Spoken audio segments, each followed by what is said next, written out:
Black box टेस्टिंगमध्ये 5 techniques use केल्या जातात. फर्स्ट आहे बाउंड्री व्हॅल्यू अनालिसिस, सेकंड आहे इक्विव्हॅलन्स क्लास पार्टिशनिंग आणि state transition technique, error guessing technique आहे आणि last one is the decision table technique. आपण वन बाय वन बघूया. सो फर्स्ट आहे बाउंड्री व्हॅल्यू अनालिसिस, याला BVA म्हणतात. It is use to test the boundary values. Boundary values means upper and lower limit of variables or input. So कुठल्याही सिस्टमला आपण input देतो आणि त्या इनपुटचं अप्पर अँड लोअर लिमिट जी असते ती डिसाईड केली जाते BVA मध्ये. It test whether the software and application is producing correct output or not to respective input values. So ती जी बाउंड्री व्हॅल्यू आपण ॲज अ इनपुट त्या सिस्टमला देऊ तर त्याप्रमाणे आपल्याला आउटपुट जी मिळत आहे ती करेक्ट आहे की नाही हे तिथं क्रॉस चेक केलं जातं. This are calculated as BV, BV-1, BV+1. So हा एक फॉर्म्युलाच आहे. त्याचं आपण एक्झाम्पल घेऊया. So for example, driving license registration on Parivahan Seva site where age limit applicable, for example 18 years minimum. So जेव्हा आपण रजिस्ट्रेशन करायला जातो ड्रायव्हिंग लायसन्ससाठी तर त्या साईटवर मिनिमम एज असते 18. सो याच्यासाठी बाउंड्री व्हॅल्यू असणार आहे आपली 18, 18-1 म्हणजे 17 आणि 18+1 म्हणजे 19. सो ह्या 3 इनपुटसाठी आपल्याला सिस्टमचे आउटपुट चेक करावे लागेल आणि ह्या 3 इनपुटमध्ये 18 आणि 19 ह्या ज्या 2 इनपुट्स आहेत त्या व्हॅलिड इनपुट आहेत. ह्याच्यासाठी आपल्याला व्हॅलिड आउटपुट मिळेल. व्हाईल 17 जी आहे ती नॉन व्हॅलिड आहे. सो त्याच्यासाठी आपल्याला आउटपुट नॉन व्हॅलिड मिळाला. सो मॅट्रिमोनियल साईटवर रजिस्ट्रेशन करताना पुरुषांसाठी जी मिनिमम एज आहे ती 21 आहे आणि स्त्रियांसाठी जी मिनिमम एज आहे ती 18 आहे. सो त्याच्यासाठी आपल्याला बाउंड्री व्हॅल्यू अनालिसिस करताना जी व्हॅल्यू आपल्याला मिळणार आहे ती 18 साठी असणार आहे 17, 18 आणि 19 आणि 21 साठी असणार आहे 20, 21 आणि 22. सो ह्या ज्या बाउंड्री व्हॅल्यूज आहे याच्यासाठी आपण सिस्टमचे आउटपुट चेक करू. सो ज्यावेळेस आपण रजिस्ट्रेशन करू तर सिस्टमने फक्त 18 आणि 19 ह्याच व्हॅल्यू ॲक्सेप्ट करायला हव्यात. 17 ही व्हॅल्यू ॲक्सेप्ट नको करायला हवी. तसंच जी खालची व्हॅल्यू आहे त्याच्यात 21 आणि 22 ह्याच व्हॅल्यू ॲक्सेप्ट करायला हवा. 20 जी आहे ती ॲक्सेप्ट करायला नको हवी. सो आणखी एक एक्झाम्पल आहे. For fresh passport application, a rebate of 10% on basic passport fee will be applicable for minor applicant. Age limit त्याची आहे की 8 पेक्षा कमी असायला हवा आणि सिनियर सिटीजन एज लिमिट असेल की 60 पेक्षा तो जास्त असायला हवा. सो जेव्हा आपण पासपोर्ट ॲप्लिकेशन करतो त्यावेळेस काहीतरी 10% आपल्याला सूट मिळू शकते पासपोर्ट फीमध्ये. पण त्याच्यासाठी वयोमर्यादा अशी आहे की एक तर तो मायनर असायला हवा, त्याची एज लिमिट असणार आहे की तो 8 पेक्षा छोटा किंवा 8 वर्षाचा असावा किंवा सिनियर सिटीजन असायला हवा आणि त्यांची एज लिमिट आहे की ते 60 वर्षापेक्षा जास्त मोठे असायला हवे. सो त्याच्यासाठी बाउंड्री व्हॅल्यू अनालिसिस करताना आपल्याला इनपुट डेटा जो आपण डिझाईन करू. सो 8 इयर्ससाठी असणार आहे 8-1 म्हणजे 7, 8+1 9. सो ह्या केसमध्ये सिस्टम 8 आणि 9 हे ॲक्सेप्ट करेल आणि 7 हे ॲक्सेप्ट करणार नाही. बाउंड्री व्हॅल्यू फॉर सिनियर सिटीजनसाठी असणार आहे 60, 60-1 अँड 60+1. सो ह्या केसमध्ये एज ही ग्रेटर दॅन 60 आहे म्हणून इथं फक्त 61च ही व्हॅल्यू सिस्टमने ॲक्सेप्ट करायला हवी. 60 किंवा 69 ही व्हॅल्यू सिस्टमने ॲक्सेप्ट करायला नको हवी. सो ही झाली आपली फर्स्ट टेक्निक. सेकंड आहे इक्विव्हॅलन्स पार्टिशनिंग टेक्निक. सो इथं EP मध्ये आपण जो इनपुट डेटा असतो तो पर्टिक्युलर पार्टिशनमध्ये डिव्हाइड करतो आणि त्या प्रत्येक पार्टिशनमधून फक्त 1 किंवा 2 व्हॅल्यूज सिलेक्ट करतो आणि ती ॲज अ सिस्टीमला इनपुट म्हणून देतो आणि त्यानुसार जे पण आउटपुट आपल्याला मिळेल ते आपण रिक्वायरमेंटनुसार मिळत आहे का नाही ते टेस्ट करतो. So it is a technique where input data are divided into partitions of valid and invalid values. So ज्या व्हॅलिड व्हॅल्यू आहे किंवा इनव्हॅलिड व्हॅल्यू आहे त्याच्यामध्ये आपण जो इनपुट डेटा आहे तो डिव्हाइड करणार आणि We test the behaviors of system for these input by selecting random inputs from the each partitions. आणि प्रत्येक पार्टिशन मधून काहीतरी आपण रॅन्डम व्हॅल्यूज ज्या असणार आहे त्या सिलेक्ट करतो, त्या सिस्टीमला देतो आणि त्याचे आउटपुट टेस्ट करतो. सो याचं एक्झाम्पल आहे for fresh passport application fee based on age. So जेव्हा आपण पासपोर्टसाठी ॲप्लिकेशन करतो तर त्यात जी फी आपल्याला ॲप्लिकेबल असते ती एजवर डिपेंड असते. सो त्याच्यात दोन एज आहेत. फर्स्ट आहे लेस दॅन 18. जर 18पेक्षा कमी वयामध्ये असणार तर ₹1000 लागतील आणि जर 18 to above असेल तर ₹1500 आपल्याला त्यात फी लागेल. सो यात दोन पार्टिशन आपण डिवाइड केलेले आहेत. आता हे जे आहेत पार्टिशन्स आहेत 0 ते 18 हे पहिलं पार्टिशन अँड सेकंड असणार आहे 18 ते अबव. सो पहिल्या पार्टिशन मधून एक कुठलीही रॅन्डम व्हॅल्यू टेस्टर हा सिलेक्ट करेल, जसं 3 किंवा 10, 18 पर्यंतच्या, आणि ती ॲज अ इनपुट म्हणून आपण सिस्टीमला देऊ आणि सिस्टीम जर ती ॲक्सेप्ट करत असेल त्या पर्टिक्युलर रेंजला तर आपण असं कन्सिडर करू की 0 to 18 पैकी जे पण नंबर्स आहेत त्या प्रत्येकाला आउटपुट आपल्याला करेक्टच मिळणार आहे. सेकंड जे पार्टिशन असणार आहे 18 ते अबव, त्यामध्ये आपण पुन्हा रॅन्डमली कुठल्याही नंबर्स सिलेक्ट करू किंवा पिक करू, जसं 27 किंवा 60, 65, आणि जर पर्टिक्युलर त्या इनपुटला जर सिस्टीम जर करेक्ट आउटपुट देत असेल तर असं कन्सिडर केलं जातं की 18 अँड अबवची पार्टिशन किंवा डिव्हिजन आहे याच्यासाठी जे पण आपल्याला सिस्टीममधून आउटपुट मिळेल ते करेक्ट असणार आहे. सेकंड एक्झाम्पल आहे for fresh passport application a rebate of 10% on basic passport fee will be applicable for minor applicant. So हे मागचं एक्झाम्पल आहे जिथं 10% हे बेसिक पासपोर्ट फीवर सूट मिळू शकते फक्त मायनर आणि सिनियर सिटीजनला. सो ह्या केसमध्ये जी एज इनपुट आहे लेस दॅन 18 जर असणार तर त्याला 10% सूट मिळेल. जर 18 to 16 असणार तर त्याला कुठल्याही प्रकारची सूट मिळणार नाही आणि जर 60पेक्षा जास्त असणार तर त्याला त्या फीवर 10% ही एवढी सूट मिळेल. सो जेव्हा आपण पार्टिशन करू तेव्हा हे 3 पार्टिशन्स होतील.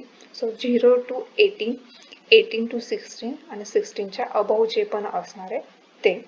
सो 0 to 18 मध्ये आपण जर कुठलीही एक रॅन्डम व्हॅल्यू किंवा 2 रॅन्डम व्हॅल्यू आपण त्या सिस्टीममध्ये दिल्या आणि आपल्याला 10% ही सूट मिळत असेल तर आपण असं कन्सिडर करू की 0 to 18 ह्या पूर्ण व्हॅल्यूजला आउटपुट ही सिस्टीम करेक्ट प्रोड्यूस करत आहे. तसंच 18 to 16 ला कुठलीही आपण इनपुट सिस्टीममध्ये दिली, कन्सिडर करा की 20, 22 किंवा 50 ही ॲज अ इनपुट सिस्टीमला दिली आणि तिथं जर आपल्याला फीमध्ये काही ऑफ मिळत नसेल तर सिस्टीम ही करेक्ट आउटपुट ही प्रोड्यूस करत आहे. सो इक्विव्हॅलन्स पार्टिशनमध्ये फक्त आपण जी इनपुट असते ती वेगवेगळ्या डिव्हिजनमध्ये डिवाइड करतो. त्या डिव्हिजनपैकी फक्त 1 किंवा 2 ह्या इनपुट सिलेक्ट करतो किंवा रॅन्डम नंबर सिलेक्ट करतो. ते आपण सिस्टीमला ॲज इनपुट देतो आणि जी पण आउटपुट असेल ती आपण टेस्ट करतो आणि जर ती आउटपुट आपली बरोबर मिळत असेल तर आपण असं कन्सिडर करतो की पूर्ण डिव्हिजनसाठी ते आउटपुट ही करेक्ट असेल. नेक्स्ट, आता हे थर्ड एक्झाम्पल आहे महाराष्ट्र SSC बोर्डचं grading system. So grading system ही प्रत्येकाला माहितीच असणार आहे की पास ग्रेडसाठी 35 to 44% लागतात. सेकंड डिव्हिजन असेल तर 45 to 59%, फर्स्ट क्लास असेल तर 60च्या अबव आणि डिस्टिंक्शन असेल तर 75च्या अबव. सो आता ह्या 4 डिव्हिजनपैकी कन्सिडर करा की मी थर्ड जी डिव्हिजन आहे सेकंड डिव्हिजन त्याच्यासाठी सिस्टीम टेस्ट करत आहे.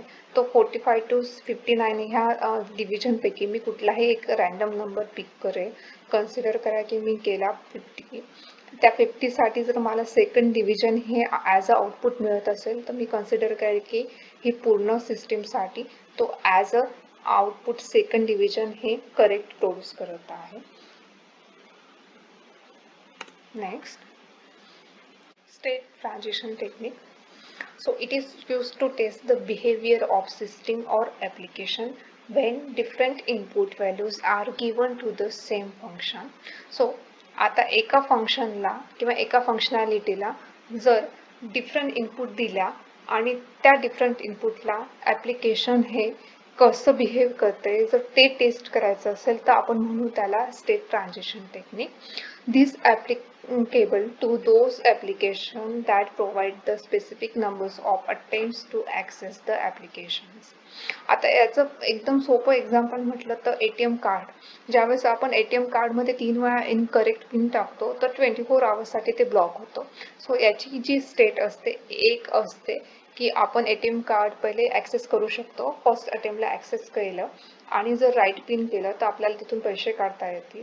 जर सेकंड टाइम पण आपण ॲक्सेस केलं आणि तिथूनही राईट आलं तरीही आपल्याला पैसे काढता येईल. पण जर आपण कंटिन्युअसली 3 वेळा इनकरेक्ट जर पिन आपण तिथं एंटर केला तर 24 आवर्ससाठी ते ATM हे ब्लॉक होतं. सेकंड एक्झाम्पल आहे की फोन हा जर 5 टाइम आपण इनकरेक्ट पॅटर्न जर अटेम्प्ट केला तर ब्लॉक होतो आणि तो मिनिमम 30 सेकंडसाठी ब्लॉक होतो. त्यानंतर आपण पुन्हा अटेम्प्ट ही करू शकतो. थर्ड एक्झाम्पल असं आहे की आपण ज्यावेळेस पैसे ट्रान्सफर करतो फोनपेवर त्यावेळेस जर तुम्ही चुकीची UPI पिन टाकली तर अकाउंट हे लॉक होतं. सो ह्या स्टेट ट्रान्झिशनमध्ये ट्रान्झिशन डायग्राम. सो कन्सिडर करा की एक पेज आहे लॉग इन पेज. तिथून आपण लॉग इन करायचा प्रयत्न करत आहोत अकाउंटमध्ये. आपल्याला फक्त 3च अटेम्प्ट दिलेले आहे. 3 वेळा जर आपण कंटिन्युअसली इनकरेक्ट पिन टाकलं तर अकाउंट ब्लॉक होतं.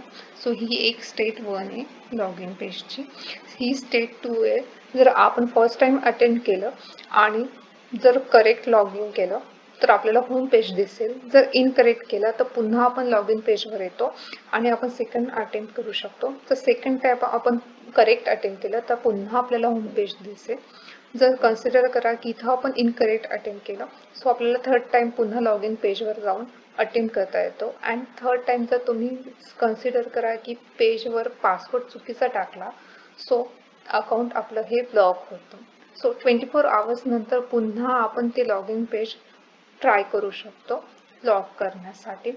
ह्या टेक्निकला यूज करून आपण एका स्टेटहून दुसऱ्या स्टेटवर ॲप्लिकेशन ट्रान्झिट होत आहे का नाही ते टेस्ट करतो as a tester.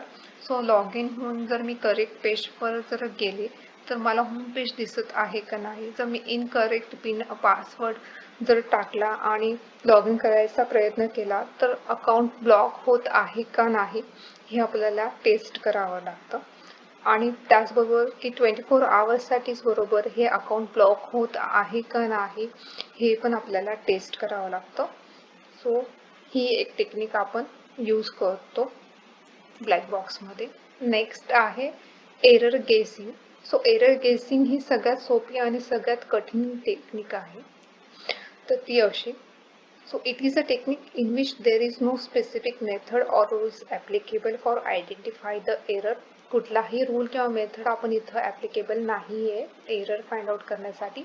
It is based on experience of QA or tester where tester uses experience to guess the problematic areas of software.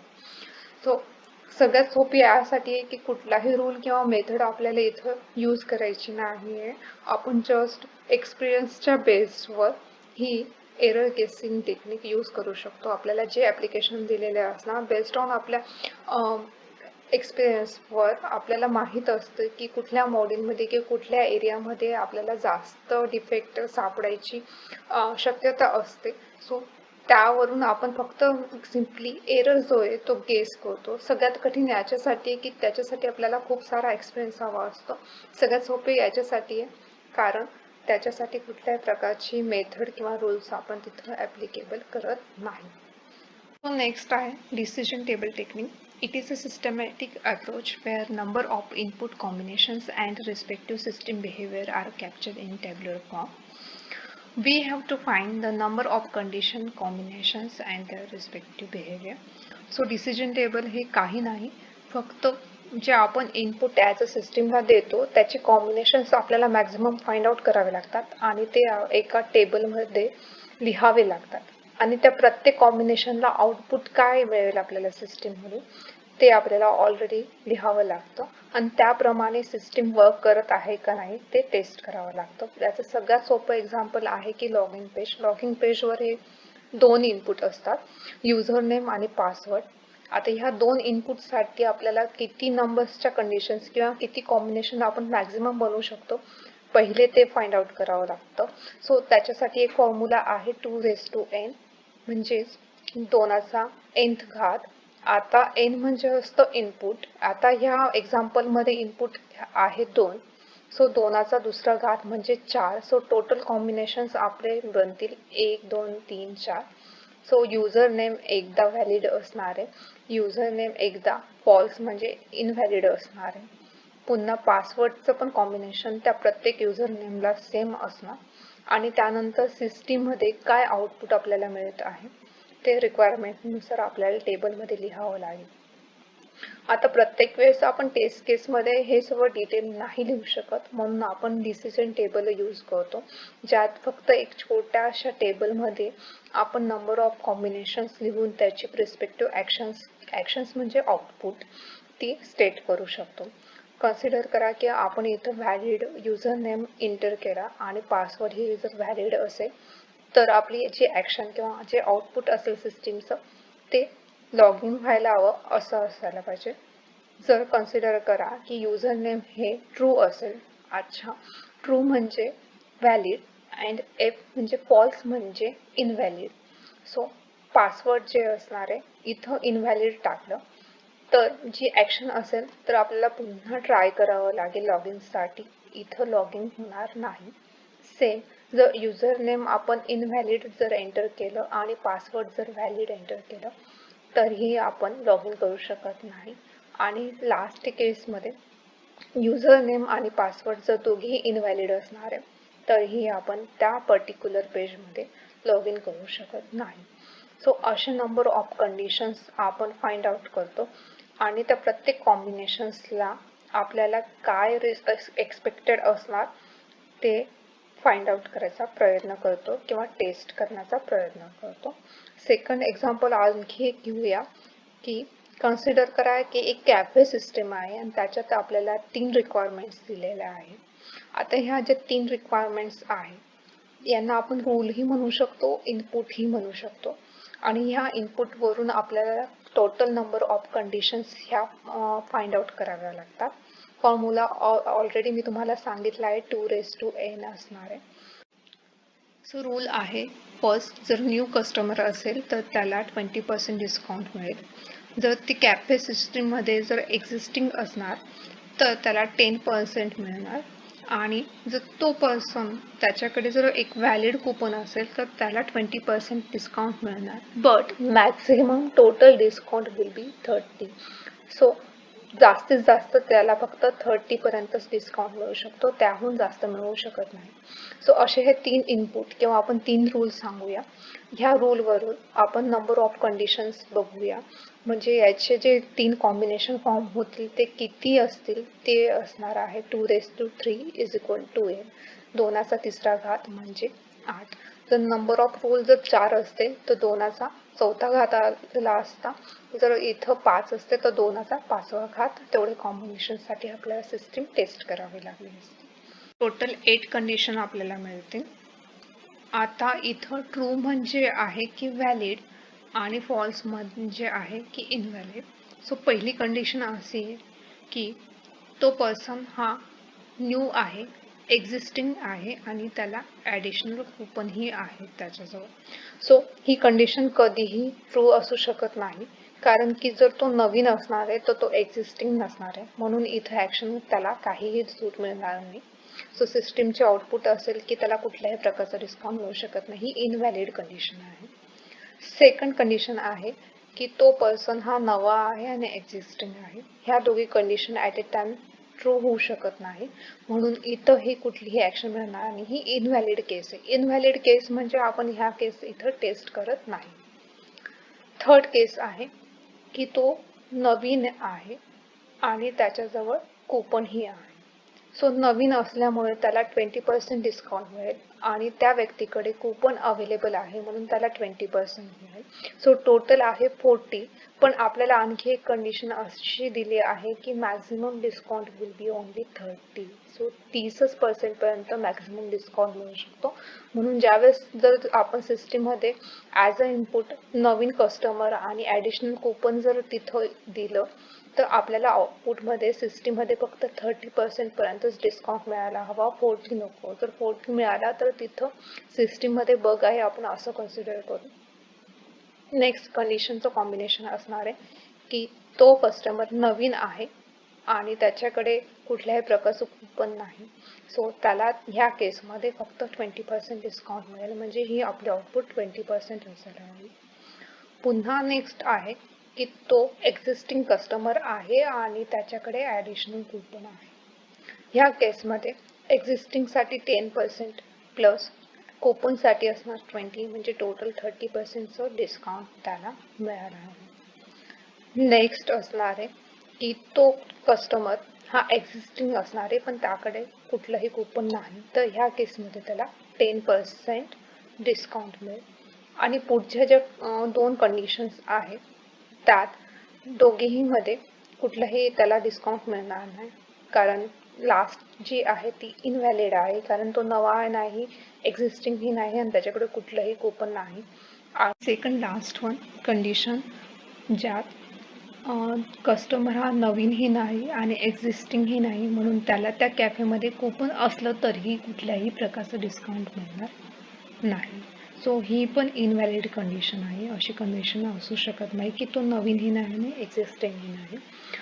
आता ह्या दोघी कंडिशन्स ज्या आहेत त्या इनव्हॅलिड आहे. सो याचा डेटा कधीही चेक होणार नाही. ही इनव्हॅलिड आहे म्हणून याचाही डेटा कधीही चेक होणार नाही.